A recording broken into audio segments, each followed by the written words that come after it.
Olá, olá, bom dia a todos.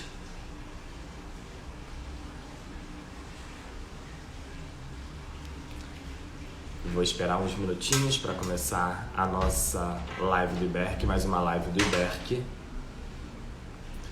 Enquanto vocês entram e o Instagram comunica a todos que a gente está começando mais uma live do IBERC, hoje com a presença da professora Luciana Berlini, que vai falar sobre responsabilidade civil do perito. Já vou aqui chamar a professora Luciana para que a gente possa começar a nossa conversa.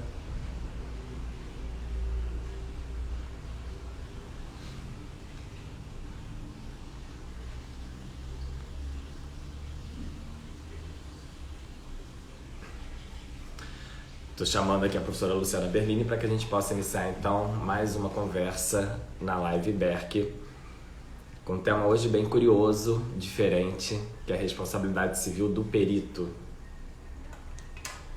Vamos ver aqui se já chama a professora Luciana. Bom dia a todos, bom dia Kátia, bom dia Nelson Rosenwald. Olá, professora Luciana, tudo bom?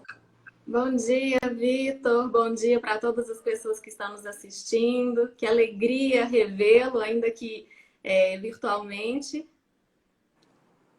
Alegria nossa, professora Luciana. Eu agradeço. Já começo aqui, na verdade, fazendo agradecimento em meu nome, em nome do IBERC. É um prazer contar com sua presença em mais uma live IBERC, com um tema que chamou a atenção de todos os organizadores dessa live, que é a responsabilidade civil do perito.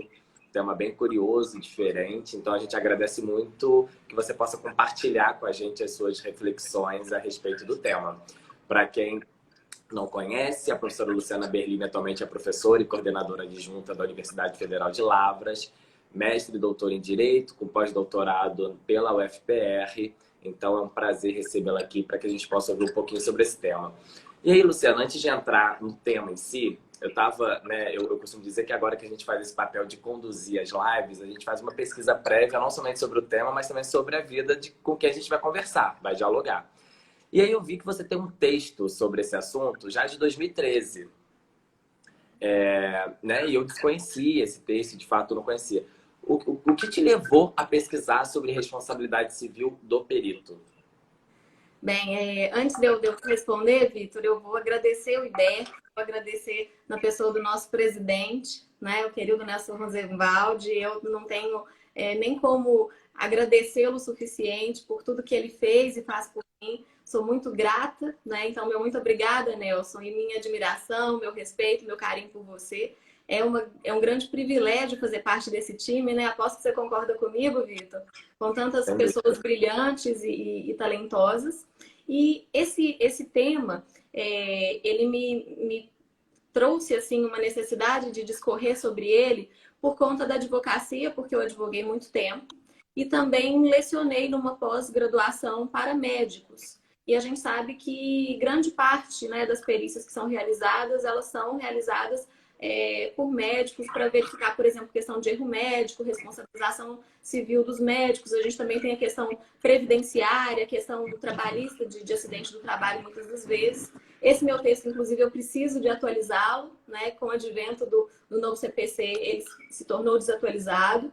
Então, eu preciso fazer essas atualizações, mas é um tema que parece, no primeiro momento, que interessa tão somente aos peritos, mas esse é um tema que, bem analisado, ele vai interessar a todos os profissionais do direito, Vitor. Por quê? Porque, como advogado, a gente precisa saber os limites da atuação desse perito, os prazos, o que o perito pode fazer, o que ele não pode fazer, tendo em vista que nós estamos falando de uma prova técnica que é fundamental para o convencimento do juízo.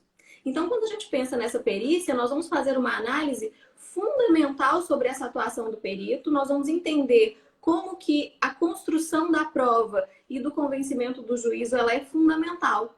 Então, para a gente que estuda a responsabilidade civil, e aqui não falando apenas da responsabilidade civil do perito, nós precisamos ter em mente a importância da construção dessa prova pericial, que é uma prova técnica, para que a gente atinja, né, o objetivo final aí de convencimento desse juízo. Então, esse tema me vem basicamente por essas razões e eu espero hoje conseguir, de alguma forma, contribuir, né, para as pessoas que trabalham com a produção de prova, e aí nós estamos falando de juízes, de promotores, nós estamos falando dos advogados de um modo geral, e também pensar na atuação do próprio perito, porque acredito que quando a gente pensa na responsabilidade civil, o que mais nos chama a atenção é a sua função preventiva, a sua função pedagógica. Então, o conhecimento sobre a possibilidade de atuação desse perito faz com que a gente, inclusive, minimize os danos nessa atuação. Na verdade, a sua fala agora acaba me lembrando que, de fato, a gente não pode ficar confinado somente ao mundo do direito, principalmente nessas ações que dependem de prova técnica, que a gente fala tanto de responsabilidade civil médica, odontológica, enfim, e aí acaba tendo esse caráter, né, interdisciplinar, que é muito importante para qualquer área, mas especialmente para a nossa aqui que a gente está falando. E aí também, olhando um pouquinho o seu currículo, eu vi que recentemente você fez, inclusive, um curso de constelação familiar, que eu achei bem interessante. E também tem né, você já deu aula em pós-graduação de dano corporal pós-traumático. Enfim, queria entender um pouquinho qual é a sua relação, portanto, se você de fato tem uma certa afeição por temas ligados à área médica, né, ou né, direito de família, também foi um tema do seu mestrado e doutorado, né, e o que te interessa tratar sobre esses assuntos que são interdisciplinares? Eu sou apaixonada pelo direito civil, né? Então, eu navego muito em relação ao direito das famílias, sou apaixonada pelo direito das famílias, mas também tenho essa predileção aí pelo direito médico. Como você verificou, eu lecionei muitos anos, né, desde 2010, nessa pós do dano corporal pós-traumático da Universidade de Coimbra, e aí era basicamente voltada para profissionais da saúde, em sua grande maioria médicos, e a gente precisava tratar realmente desses assuntos. Com relação à constelação familiar, eu recentemente me senti provocada e desafiada a conhecer mais o assunto, porque uma aluna minha da graduação resolveu escrever sobre esse tema e eu não me senti apta a orientá-la de forma adequada sem fazer um estudo mais aprofundado. E aí acabei fazendo um curso sobre constelação familiar para que eu pudesse orientá-la de forma mais adequada. Eu vi algo bastante interessante. Eu não faço constelação nas pessoas, né? Eu não atuo dessa forma, mas ao adquirir esse conhecimento, eu pude não apenas orientá-la, mas as minhas aulas de direito das famílias, eu entendo que houve aí um incremento, um olhar diferente.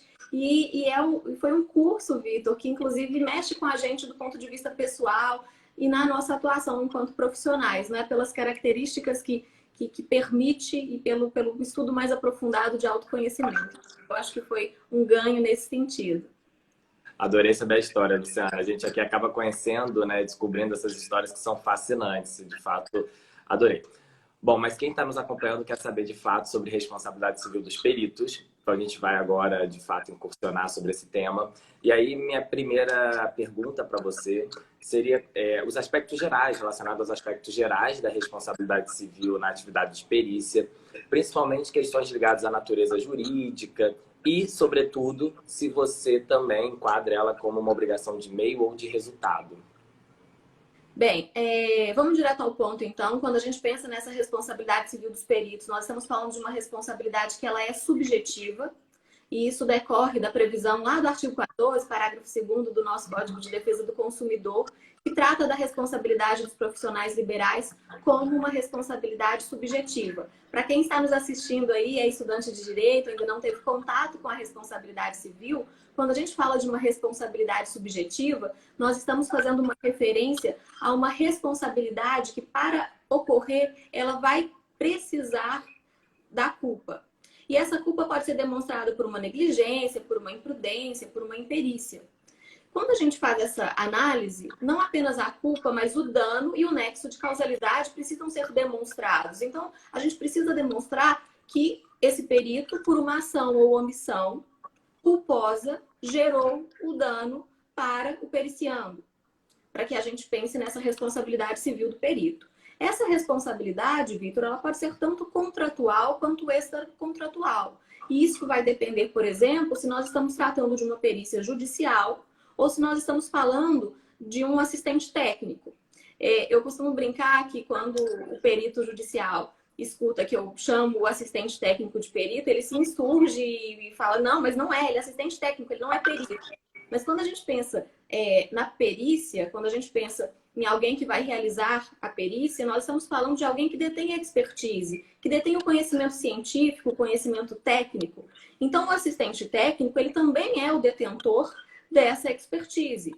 Só que convencionamos chamar de assistente técnico quando ele é contratado pela parte, e o perito, a gente geralmente utiliza a terminologia para o perito judicial. Então, nós estaríamos fazendo uma distinção aí entre uma perícia judicial para uma relação extracontratual e para o assistente técnico pensaríamos numa relação contratual. E que diferença que isso faz? Basicamente, hoje, a gente poderia aqui, de forma superficial, falar que haveria uma distinção em relação à própria noção de prescrição. Né? Recentemente nós tivemos um posicionamento aí do STJ, a nossa querida Karina Fritz, do IBERC, também ela trata disso de forma brilhante. Então nós temos aí uma diferença no prazo prescricional quando a gente faz essa distinção entre responsabilidade contratual e extracontratual. Quando a gente pensa, e aí na pergunta que você me faz, Vitor, sobre a questão de obrigação de meio, obrigação de resultado, eu queria fazer uma distinção aqui que não é das mais convencionais, mas que a gente precisa pensar isso e refletir um pouco sobre essa noção. Por quê? Porque quando a gente pensa de modo geral, nós estamos pensando numa obrigação de meio. No entanto, existe uma obrigação de resultado desse perito, que é da entrega do laudo. Então, há uma obrigação de resultado de se entregar o laudo, mas o perito ele não vai se responsabilizar pelo resultado do laudo, assim, digamos. Ele não se responsabiliza pelo êxito da demanda, seja de uma parte, seja da outra. Ele não se responsabiliza, inclusive, pelo resultado conclusivo daquela ação, daquela demanda. Mas quando nós estamos afirmando aqui que ele se obriga pela entrega do resultado, isso nas hipóteses em que ele não se excusou. Né? Porque ele pode se excusar do encargo, ele pode não aceitar realizar aquela perícia, é um direito dele, podemos tratar disso aqui também. O que nós precisamos entender, portanto, é que no momento em que esse perito aceita realizar essa perícia, ele tem que entregar. A menos que no decorrer disso, porque podemos ter um motivo de excusa superveniente, né? Mas em regra, ele aceitou essa perícia, ele vai ter que concluir com o laudo. Então, a obrigação de resultado se refere a essa entrega desse laudo. No entanto, pode ser que com a perícia realizada, ele não consiga ter ainda um esclarecimento do fato, né, de forma ampla.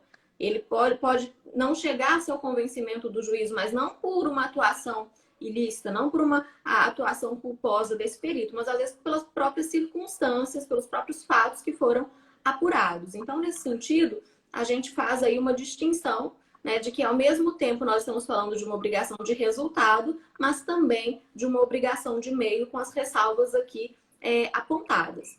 Então, com essa primeira explanação, Vitor, a gente consegue pensar aí, né, numa localização dessa responsabilidade do perito, e aí a gente poderia entrar, né, nos pormenores, nas particularidades dessa atuação do perito. Por quê? Porque quando a gente pensa nessa responsabilidade, nós estamos aplicando uma responsabilidade a partir da teoria geral, né? O que a gente aplicaria para qualquer circunstância. Mas por que a gente precisa analisar essa atuação do perito? Para que a gente entenda as peculiaridades, para que a gente consiga aqui enriquecer esse conhecimento e saber quando geralmente que ocorre essa responsabilização do perito. O que o perito faz, às vezes, que vai gerar essa responsabilização? O que ele pode fazer? O que ele não pode fazer? Para você ter uma ideia, Vitor, eu já me deparei com algumas situações, né, de responsabilidade do perito, e uma delas me foi contada por uma colega, e até de forma bastante curiosa. Porque, vamos pensar, a gente pode pensar na responsabilidade do perito em qualquer área, mas vamos pensar aqui na área médica, que é esse caso que eu gostaria de tratar. O perito, ele foi realizar a perícia, né? Era um caso de um acidente e a parte teve um problema na perna. Então, ele precisaria verificar o alcance desse dano e tudo mais em razão do acidente. Só que ela sofreu esse acidente junto com o marido.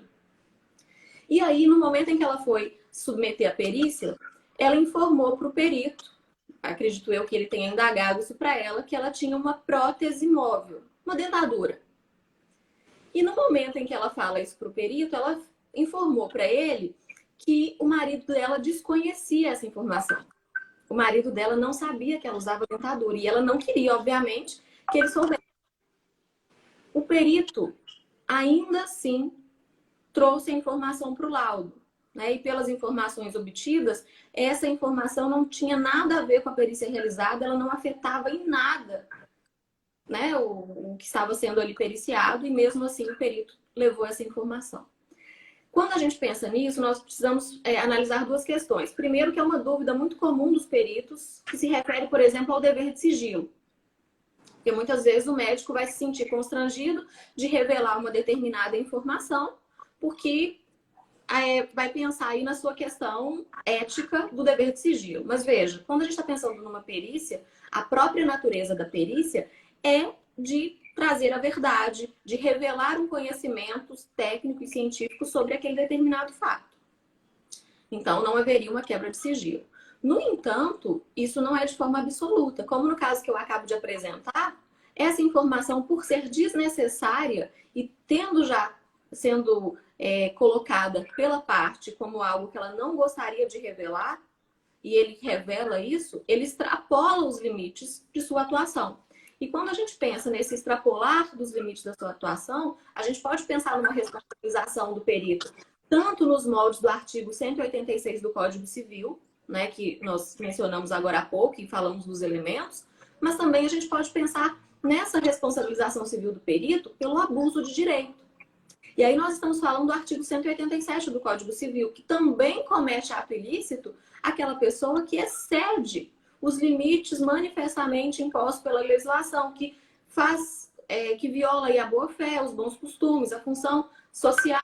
Então, nesse sentido, nós temos, inclusive, algumas normas éticas, né? Então, por exemplo, o Código de Ética Médica, em seu artigo 98, o Código de Ética Odontológica, em seu artigo 10º, vão trazer para a gente informações no mesmo sentido de que esse profissional da saúde, quando atua como perito ou como auditor, ele não pode extrapolar os limites, né, da sua competência. Ele não pode aceitar uma perícia em que ele não se sinta confortável e conhecedor da temática.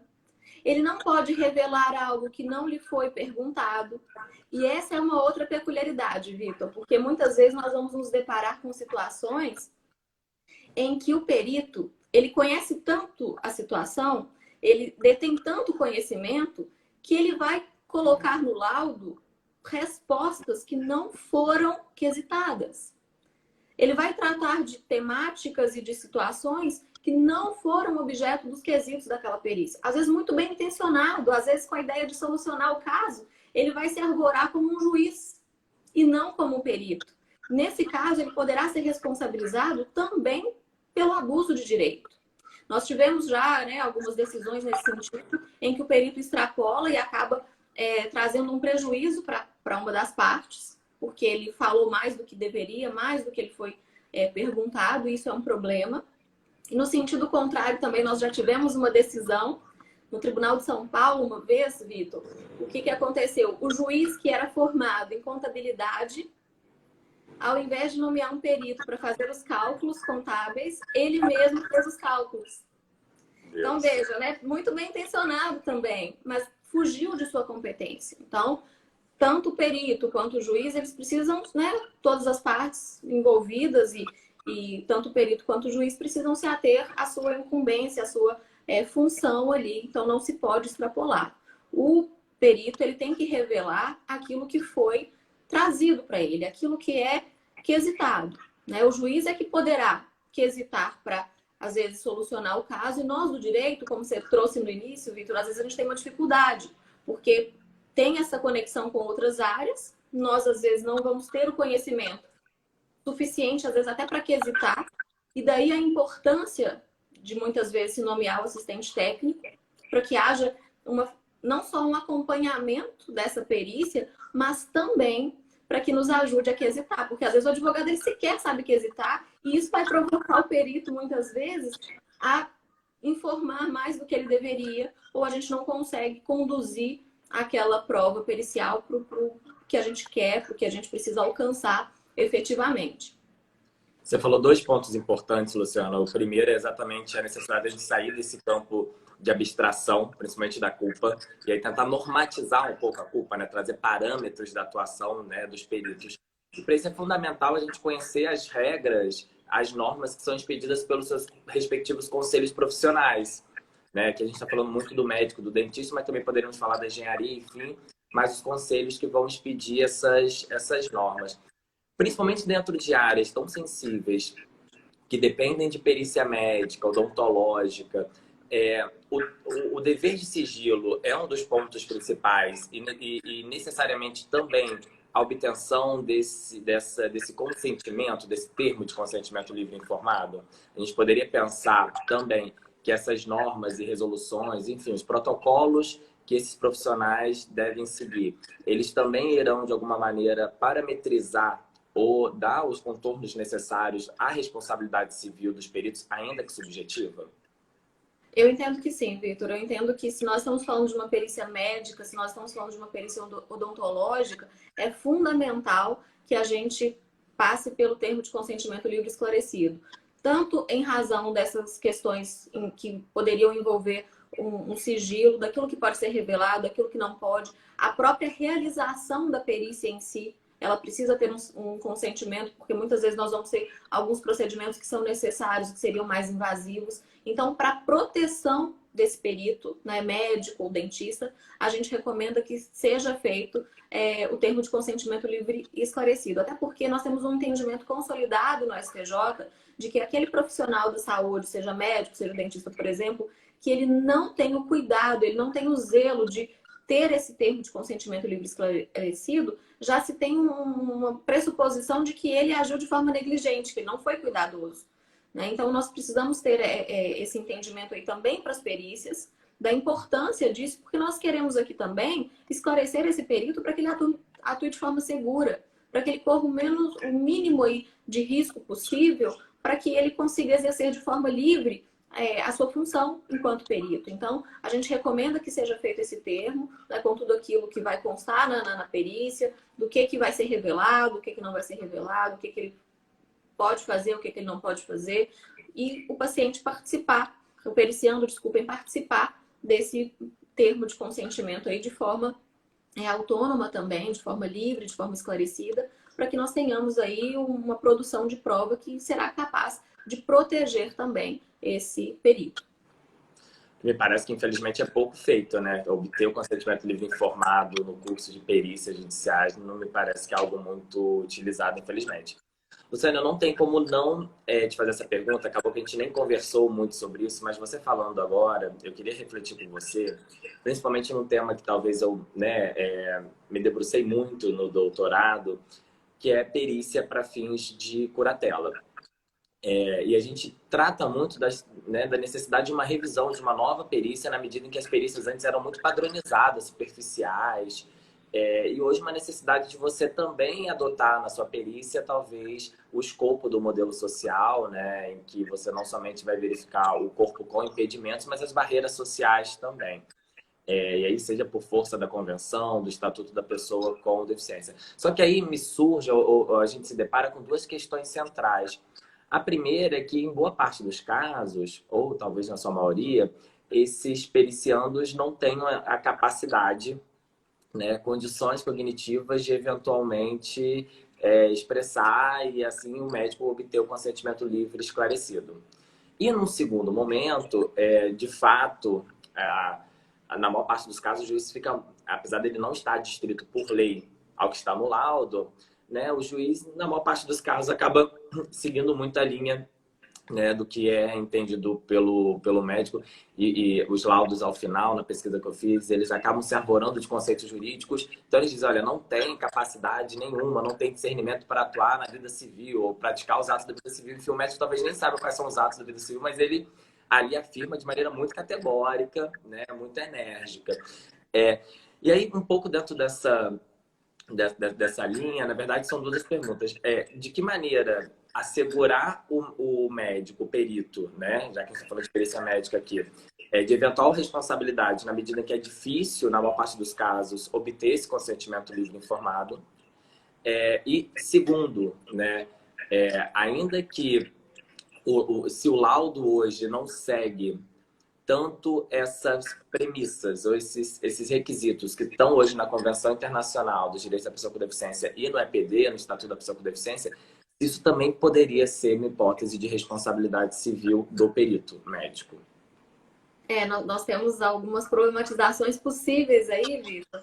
E a primeira delas se refere à própria natureza da perícia, como você bem advertiu. Né? Muitas pessoas vão questionar, inclusive, se precisaria, por exemplo, numa perícia em que trata de alguém com alguma deficiência mental, se precisaria ser um psiquiatra, se não precisaria. Verdade.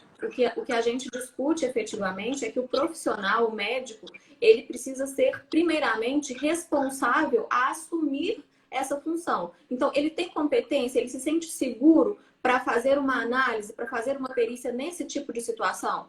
Então, é uma primeira pergunta que o médico ele vai precisar responder. Então, se ele assumiu aquela função, então a gente vai presumir que ele tem condições de fazê-lo. Em relação a acolher o consentimento desse periciando, que está nessa situação, muito provavelmente de um comprometimento do seu discernimento, nós vamos conjugar aqui essa análise com o Estatuto da Pessoa com Deficiência, que nos fala de forma literal que não haveria aí, atualmente, uma incapacidade do ponto de vista existencial. Então, em tese, para questões da saúde, esse periciando, ele estaria apto para manifestar a sua vontade. Ele estaria apto para prestar esse consentimento. Só que do ponto de vista prático, Vitor, a gente sabe que não necessariamente é assim. Então, o que a gente recomenda? Que esse perito, ele esclareça o periciando, ele informe o periciando, mas que ele faça isso já na presença de algum familiar e de alguém que possivelmente será o futuro representante legal. Porque aí nós vamos resguardar esse perito, porque ele fez as duas coisas.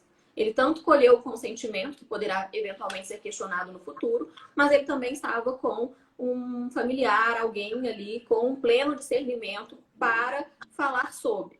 A gente poderia aqui, né, num segundo momento, tratar dessas questões, embora vai fugir um pouquinho, mas a gente sabe que o Estatuto da Pessoa com Deficiência, ele é muito... a gente pode elogiá-lo no sentido do seu escopo, da sua intenção, mas muitas vezes ele vai pecar porque vai generalizar também essa capacidade de um modo geral. Tanto é assim que a jurisprudência hoje já vem balizando, né, nos procedimentos de curatela, o alcance dessa restrição aí ao exercício nos atos da vida civil, de tal modo que nós temos decisões que já colocam como absolutamente incapazes, mesmo contrariando a literalidade do Estatuto da Pessoa com Deficiência, tanto do ponto de vista patrimonial, quanto do ponto de vista existencial. Então, nós temos decisões nesse sentido para tentar solucionar situações em que muitas vezes a pessoa realmente ela não tem nenhum discernimento, ela não consegue exercer nenhum ato da vida civil. E a ideia do Estatuto é justamente proteger essas pessoas.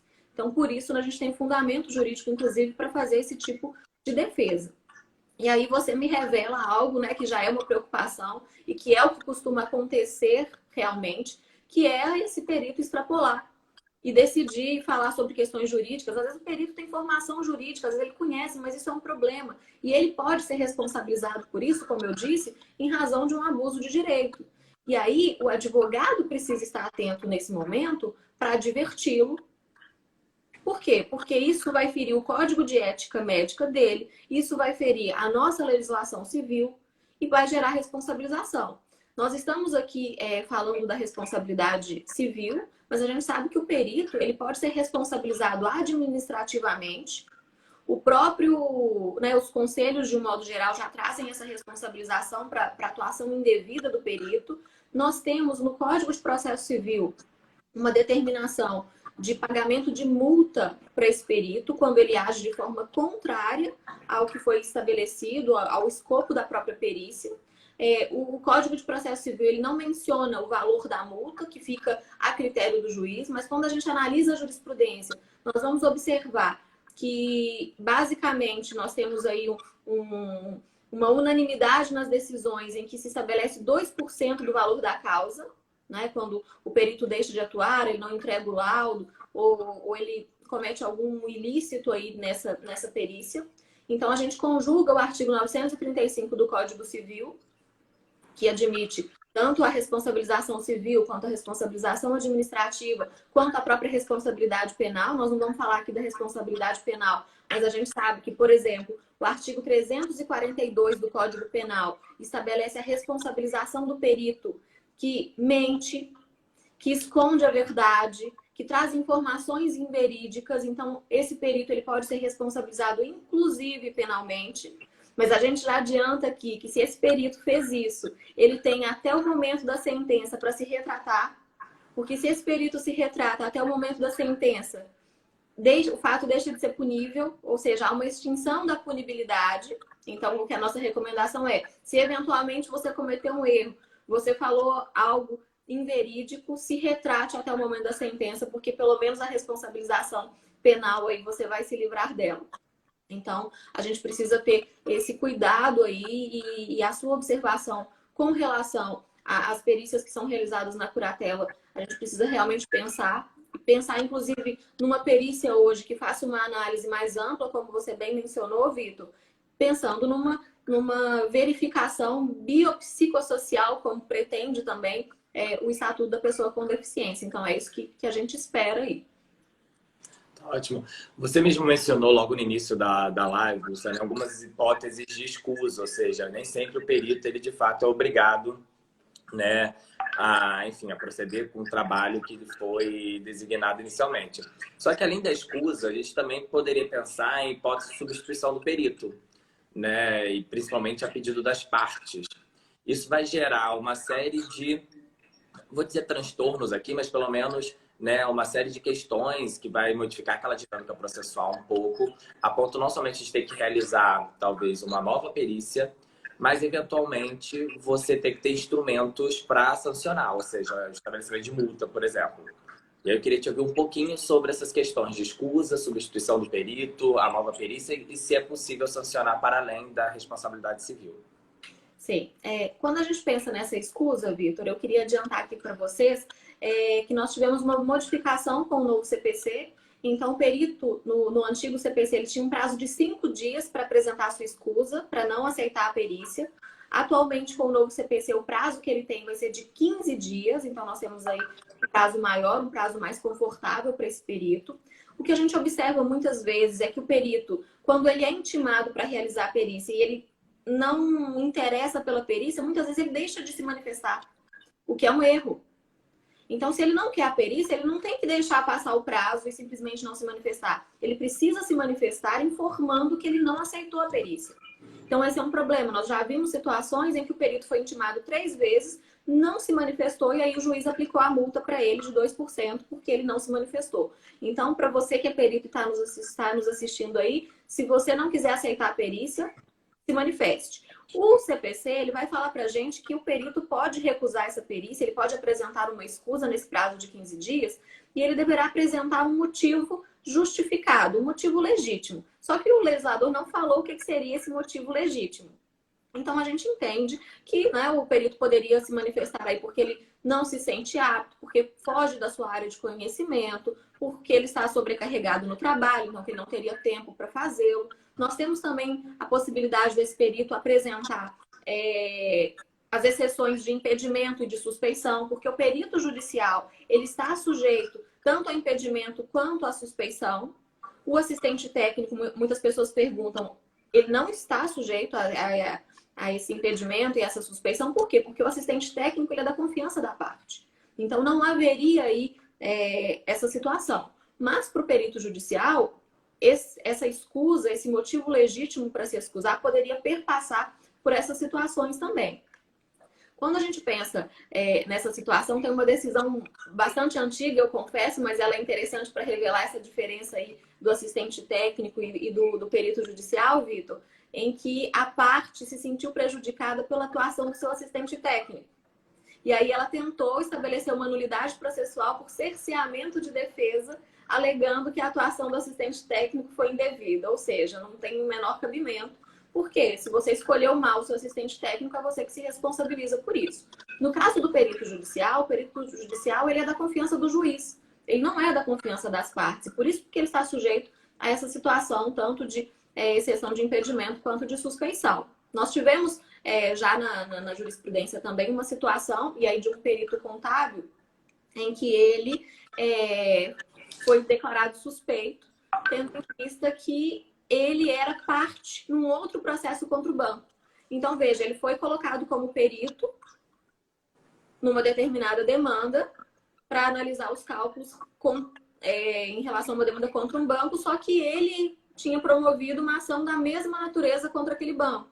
Ou seja, ele não podia atuar como perito nessa situação. Uma outra situação em relação aí aos médicos, peritos médicos. Se você está participando de uma perícia contra um hospital, por exemplo, e você trabalha ou trabalhou naquele hospital, isso também vai ser um problema. Tanto pelo que estabelece o Código de Ética Médica, mas também pelas normas processuais que nós temos atualmente. Então, isso precisa ser verificado. Nós temos uma inovação ainda no novo CPC que se refere à possibilidade de uma perícia consensual. Então, veja, hoje é perfeitamente possível que as partes, isso se elas forem maiores e capazes, e se tratar de uma demanda em que seja possível a autocomposição, que se tenha a nomeação de um perito consensual. Então, isso seria possível. Só para a gente reforçar aqui a ideia e o alcance das possibilidades que nós temos em relação à perícia. Mas você me perguntou também, Vitor, sobre a questão da substituição do perito. Esse perito ele vai ser substituído, aí a gente está falando do perito judicial, nas hipóteses em que ele não atuar da maneira correta ou que, sendo intimado, ele se excusar por esses motivos aí que nós mencionamos aqui. Então, ele vai ser substituído.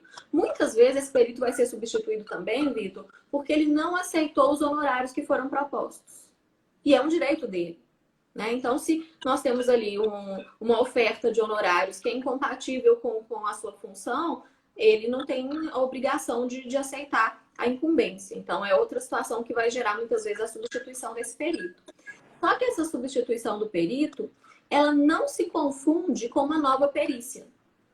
Por quê? Porque quando nós estamos pensando numa nova perícia, nós estamos pensando numa perícia que foi regularmente efetuada. Então, eu tenho um laudo pericial que cumpriu o seu papel, mas que não foi quesitado da forma suficiente, por exemplo, não teve o condão de esclarecer e convencer o juízo. Então, o juízo, ele não se sente confortável para decidir com base naquele laudo.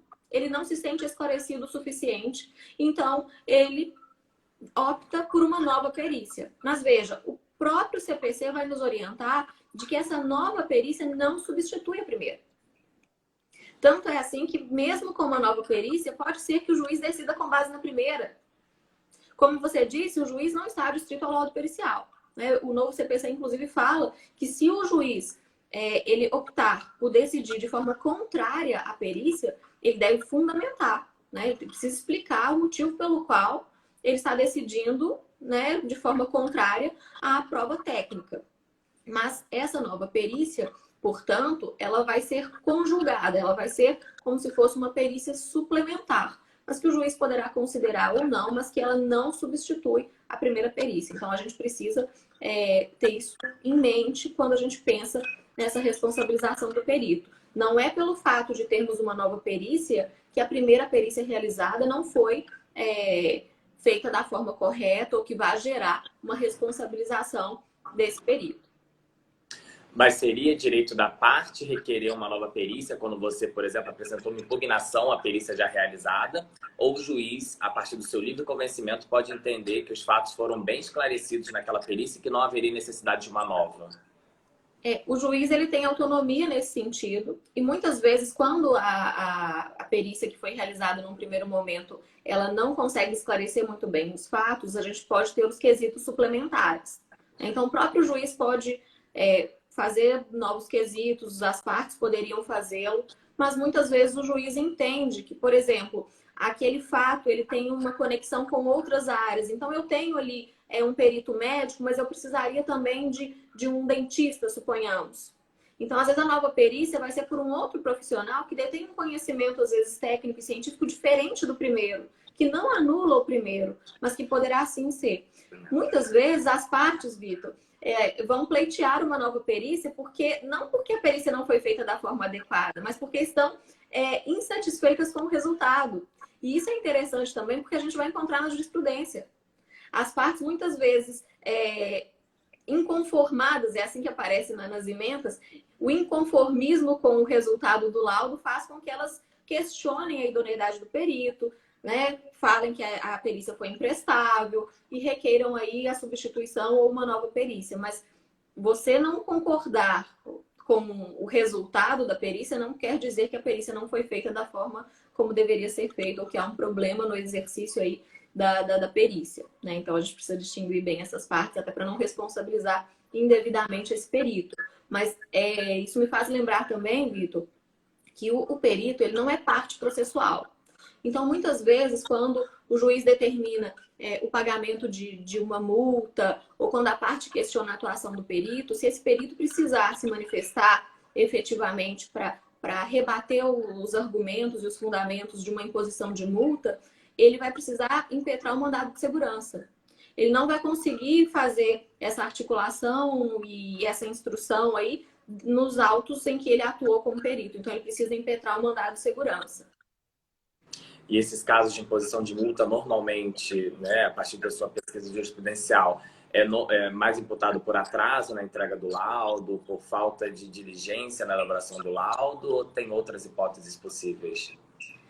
Basicamente, a não entrega do laudo, né? Então, o que a gente tem visto é mais essa não entrega do laudo. Como eu te falei, a gente tem alguns casos de que o perito não se manifesta, né? Se aceitou ou não, ele simplesmente se omite em relação a isso. E aí, então, a gente tem essa imposição de multa, mas basicamente porque não entrega. E o que a gente informa para o perito é que o juiz é que determina o prazo para a entrega do laudo. O que o CPC fala? Que o perito ele pode pedir uma dilação desse prazo e o juiz poderá conceder por um período, pela metade do período anteriormente concedido. Só que a gente sabe que se o perito explicar que se trata de uma situação excepcional, que ele precisa de um prazo maior, né, e que isso em tese não prejudicaria a parte, que ele precisa desse tempo, ele não seria responsabilizado.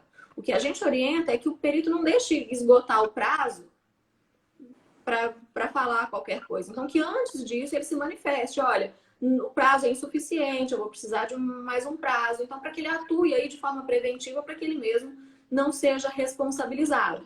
E quando a gente pensa nessa responsabilização, a responsabilidade do perito ela pode ser tanto por danos materiais, a gente pode pensar também nos danos morais em relação a essa responsabilização. Então, perito, né, já falamos inclusive que a gente pode conjugar isso com responsabilidade penal, com responsabilidade administrativa, mas dentro da responsabilidade civil, nós estamos pensando em responsabilização por danos materiais, por danos morais, a gente pode pensar, né, aí em lucros cessantes, em danos emergentes. Então, o perito ele precisa ter consciência da importância da sua função, ele precisa estar ciente, né, da importância que tem para o resultado de uma demanda, para o convencimento do juízo, mas que ele faça isso da forma como precisa ser feita, para que ele não tenha uma responsabilização futura. Essa é a preocupação que a gente tem.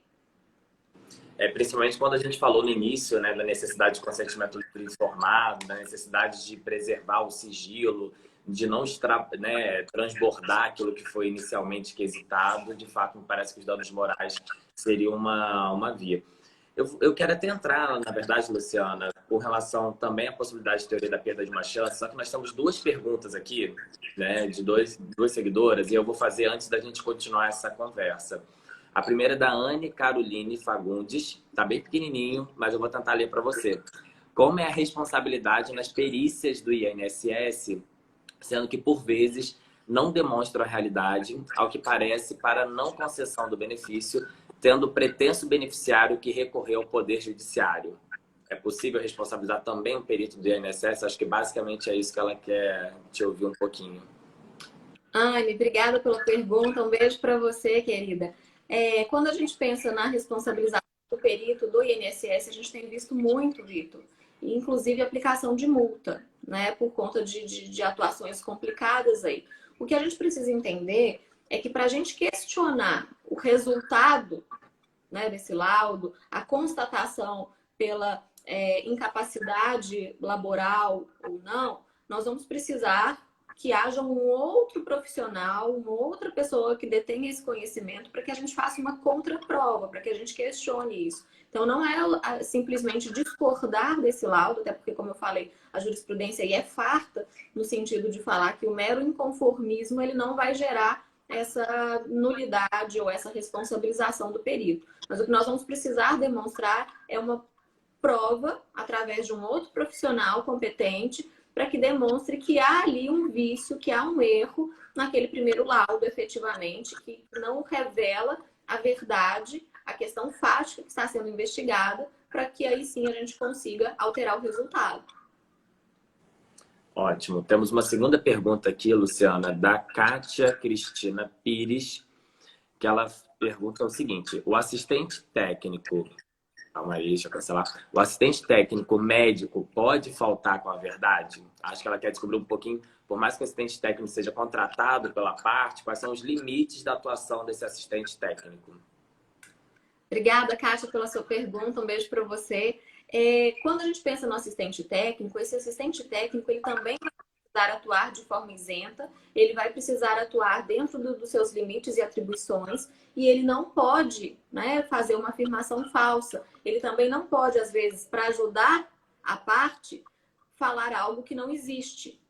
O que acontece é que a responsabilidade desse assistente técnico, ele se volta dentro daquilo que nós falamos lá no início, de uma responsabilidade contratual. Então, a responsabilidade do assistente técnico é para com a pessoa que o contratou, a parte que o contratou. Então, todo prejuízo, tudo que ele fez de forma contrária ao que era devido, é a parte que o contratou que vai responsabilizá-lo. Agora, isso a gente entenderia para qualquer área, para qualquer pessoa. Se eu tenho alguém que, seja no exercício da sua função ou numa manifestação, vai causar um dano, vai, por exemplo, fazer uma ofensa, vai caluniar uma outra pessoa, ela pode ser responsabilizada pelo cometimento de um ato ilícito. Então, não é nem em razão de sua atuação propriamente dita. Então, se o meu assistente técnico ofende você, Vitor, que é o outro polo aí desse processo, ele vai se responsabilizar pela ofensa que te fez, né? De forma indevida. E aí, como qualquer outra pessoa, ele vai ser responsabilizado.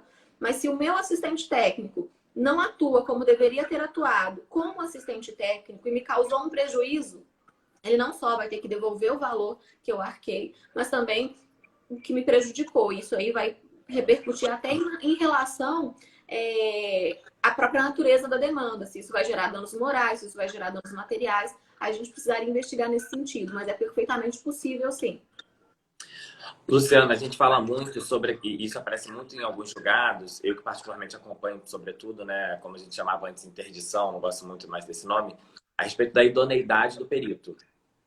Então, assim, quais são os critérios que a gente pode pensar aqui a respeito de um perito ter idoneidade para atuar naquele feito? Você até mencionou que a gente discute muito se somente psiquiatras poderiam realizar um laudo pericial, né, no curso de uma ação de curatela.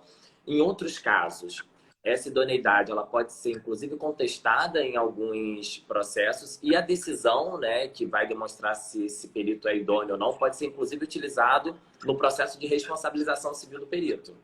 Sim. Quais são os critérios, ou a gente pode pensar em critérios para averiguar a idoneidade dos peritos? A gente poderia pensar numa conjugação aí de informações, Vitor. Então, a gente poderia utilizar as causas de impedimento, as causas de suspeição. Poderíamos conjugar também com manifestações ilícitas, no sentido de, por exemplo, um perito que está mentindo para questionar a sua idoneidade. Então, se, por exemplo, aquele perito tem interesse na causa, a sua idoneidade poderá ser questionada. Se eu consigo demonstrar que o perito mentiu, eu também vou questionar se ele tem um parentesco, né, com o juiz, com o advogado, a outra parte, né, de qualquer das partes, eu vou poder questionar por essas questões. Então, basicamente, a gente vai verificar o interesse que ele tem na causa, a questão de amizade, inimizade. Então, a gente poderia pensar aí na conjugação das normas que tratam tanto dos impedimentos, quanto das causas de suspeição, quanto também no cometimento de um ato ilícito propriamente dito, seja um ilícito penal, seja um ilícito civil. Então, a gente poderia fazer esse questionamento sempre que houver um abuso de um direito, uma causa de impedimento, uma causa de suspeição, um dolo aí na sua atuação. Conflito de interesse, né? Sim, sim, sim, perfeitamente. Nós temos várias perguntas, Luciana. Eu vou tentar fazer algumas aqui, porque eu ainda quero conversar com você sobre perda de uma chance, mas só porque eu acho que é fundamental esse diálogo, né, com quem está nos assistindo. Mas o EFA, gente, desculpa, nem sempre pelo arroba dá para descobrir o nome, tá? Então eu leio exatamente o que está aqui. Mas o EFA 3988 faz a seguinte pergunta: o que a professora pensa sobre a possibilidade de recusa pelo juiz do perito indicado pelas partes? E aí, FA, se você quiser dizer seu nome, a gente agradece sua pergunta, porque infelizmente não dá para descobrir. Pois bem, eu agradeço a pergunta aí. Nesse caso, eu vou responder com o que eu falei da perícia consensual. Se as partes são maiores e capazes e a demanda se trata de autocomposição, pelo regramento do novo CPC, eu entendo que o juiz não poderia recusar aquele perito. Ele deverá aceitar o perito consensual que foi devidamente nomeado pelas partes. Tá ótimo. A pergunta foi do Eduardo Floriano Almeida. Obrigada. As iniciais do Eduardo Floriano Almeida. A Kátia faz uma nova pergunta, a Kátia Cristina, se a outra parte pode denunciá-lo no conselho e solicitar responsabilidade ética disciplinar já no respectivo conselho profissional.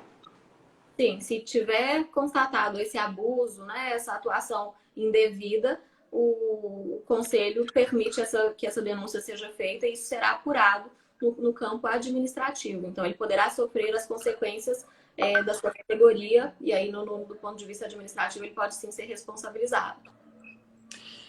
Um item, Luciana, que eu achei muito interessante, não somente lendo seu artigo, mas quando a gente, né, você pontuou o que a gente queria tratar na live de hoje, é a responsabilização civil dos peritos pela teoria da perda de uma chance.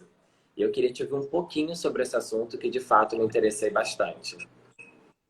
Com relação à teoria da perda de uma chance, eu não encontrei jurisprudência sobre isso, Vitor, mas como que a gente faz? A gente pensa na teoria, né, e tenta aplicar e ver se é pertinente ou não. Então, por essa razão, eu entendo que a gente possa, sim, hoje pensar numa responsabilização desse perito pela teoria da perda de uma chance. Porque muitas das vezes a sua atuação, quando é constatada aí uma ilicitude, ela vai retirar da parte a possibilidade de êxito. E ainda que você consiga futuramente uma nulidade processual e um reinício dessa demanda, isso pode gerar, né, a perda de uma chance em vários sentidos. Então, muitas vezes, você vai perder uma oportunidade, muitas vezes com um novo processo, né? Ou a retomada do processo, melhor dizendo. Você vai ter, se se tratar de uma empresa, por exemplo, houve falência daquela empresa. Ainda que você ganhe, você não consegue receber mais por conta da demora que a atuação ilícita desse perito ocasionou. Então, eu entendo que seria perfeitamente possível a gente pensar na teoria da perda de uma chance. É algo novo, a gente não vê a discussão sobre isso, nós não temos, pelo menos na última pesquisa que eu fiz, eu não localizei nenhuma decisão sobre a aplicação da teoria da perda de uma chance, mas fato é que nós temos fundamento jurídico para pensar na aplicação dessa teoria da perda de uma chance. Até porque nós estamos pensando aqui na responsabilidade civil. E a responsabilidade civil, ela tem por sua natureza tentar reparar o dano. Quando não é possível que a gente compense esse dano. E a teoria da perda de uma chance hoje, ela já é aceita de forma pacífica no nosso ordenamento, isso não seria um problema. Então, por que não pensar também na aplicação da teoria da perda de uma chance pela atuação do perito? Claro que você vai ter que demonstrar que houve realmente a perda de uma chance. Porque às vezes a demora, ela não te retirou uma chance. Você vai poder pedir, por exemplo, uma indenização pelo tempo, né? Pela correção monetária, muitas das vezes, ou aquilo que se fez. Mas outras vezes você perdeu, por exemplo, a matrícula numa determinada escola, você perdeu a oportunidade de receber o dinheiro, porque a empresa faliu, como eu disse. Então, algumas situações que poderiam ser pensadas nesse sentido e que esse perito poderia ser responsabilizado. A gente sabe, Vitor, quando a gente pensa na teoria da perda de uma chance, há uma dificuldade, muitas vezes, porque nós estamos falando de probabilidades, de se estabelecer o quanto indenizatório. Isso aí é uma dificuldade que se tem. O quanto indenizatório já é um problema por si só, porque a gente não tem tantos parâmetros objetivos. Então, né, decisões, às vezes, muito parecidas com valores muito discrepantes. Quando a gente joga isso para a teoria da perda de uma chance, também é um problema. A minha sugestão, tá? E aqui eu não li isso em nenhum lugar, mas eu acredito que a gente poderia pensar para fins de quanto indenizatório na aplicação da teoria da perda de uma chance dos peritos, no que vem sendo utilizado muitas vezes na aplicação da teoria da perda de uma chance para os advogados. Quando o advogado perde um prazo, por exemplo, o cálculo que é feito é de verificar qual que é a porcentagem de ações naquele determinado lugar de recurso que seria feita, qual que é o êxito que se tem com aqueles recursos. E aí você faz um cálculo com base no valor da causa. Então, eu verifico a possibilidade de êxito e o valor da causa para tentar estabelecer esse quanto indenizatório na teoria da perda de uma chance. Porque assim, tem um argumento que seria sempre interessante, que como o juiz não está adstrito ao laudo que foi produzido, isso, em regra, pode não influir diretamente no êxito, mas, na verdade, nós sabemos que numa série de demandas, o laudo, ele, apesar do juiz não estar adstrito, ele influencia fortemente, se não, assim, centralmente no êxito daquela demanda, né? Principalmente demandas indenizatórias, por exemplo, que dependem de prova pericial médica, odontológica. Em caso de curatela, enfim, demandas previdenciárias, a perícia acaba tendo um poder decisório, né, relevante nesses casos. Luciana, eu adorei conversar com você. Infelizmente, a gente só tem 1 hora de live, porque senão a live acaba sendo tombada pelo Instagram. Então, a gente agora fica com esse cuidado para que a gente não seja interrompido no meio da live. Eu teria outras colocações, outras reflexões para fazer com você, mas reitero o meu agradecimento. Foi ótimo conversar sobre responsabilidade civil dos peritos, um tema muito novo, um tema pouco explorado. Que bom que você teve esse olhar cuidadoso, interdisciplinar lá atrás e que pôde hoje trazer aqui para os associados do IBERC, enfim, para todos os seguidores do IBERC.Brasil, esse tema que, de fato, foi extremamente interessante. Então, agradeço meu nome, em nome do IBERC, né? O presidente Nelson Roosevelt acompanhou a gente aí durante toda a sua exposição. Agradeço também em nome dele e espero vê-la em breve presencialmente. Muito obrigada, Vitor. Eu que agradeço pela sua gentileza, pela sua condução. A última vez que eu te vi, acredito que tenha sido em Recife ou no Rio, nos encontros do IBD Civil. Então, fiquei muito feliz em revê-lo. Agradeço mais uma vez a todas as pessoas que gentilmente nos assistiram, em especial ao nosso querido Nelson Rosenwald. Muito obrigada mais uma vez. Se por acaso alguém tiver alguma outra dúvida, pode me contactar pelo Instagram. Eu estarei disponível para tirar quaisquer dúvidas que surjam aí. E meu muito obrigada mais uma vez. Um excelente dia para todos vocês.